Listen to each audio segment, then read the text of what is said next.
ഞങ്ങൾ അന്നേ പറഞ്ഞു, വഖഫ് ബില്ല് പാസ്സായാൽ അതിന്റെ പുറകെ ചർച്ച ബില്ല് വരും.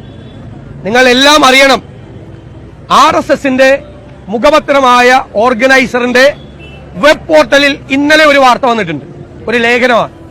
കേന്ദ്ര ഗവൺമെന്റ് ശ്രദ്ധിക്കണം, നരേന്ദ്രമോദി സർക്കാർ ശ്രദ്ധിക്കണം എന്ന് ആവശ്യപ്പെട്ടുകൊണ്ടാണ് RSSന്റെ മുഖപത്രത്തിന്റെ വെബ് പോർട്ടലിൽ ലേഖനം. ആ ലേഖനത്തിൽ പറയുന്നത്, ഇന്ത്യയിൽ, ഈ രാജ്യത്ത് കേന്ദ്ര സർക്കാർ കഴിഞ്ഞാൽ ഏറ്റവും വലിയ ഭൂ ഉടമ, സർക്കാർ ഇതര ഭൂ ഉടമ കാത്തലിക് ചർച്ചാണെന്നാണ് പറഞ്ഞിരിക്കുന്നത്. കാത്തലിക് ചർച്ചാണെന്നാണ്.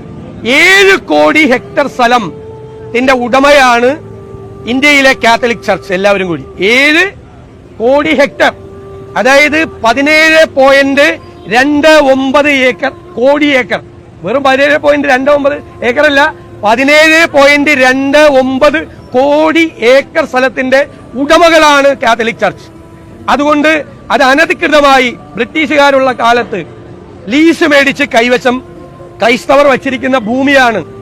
ആ ഭൂമി തിരിച്ചുപിടിക്കാനുള്ള നടപടികൾ കേന്ദ്ര ഗവൺമെന്റ് സ്വീകരിക്കണം എന്ന് RSS പറഞ്ഞിരിക്കുക. RSSന്റെ മുഖപത്രത്തിൽ RSSന്റെ അല്ലാതെ അഭിപ്രായം വരുമോ? RSS എന്നാ പറഞ്ഞിരിക്കുന്നത്? ഏപ്രിൽ 3-ാം തീയതി ലോകസഭയിൽ വഖഫ് ബില്ല് പാസാക്കിയ അതേ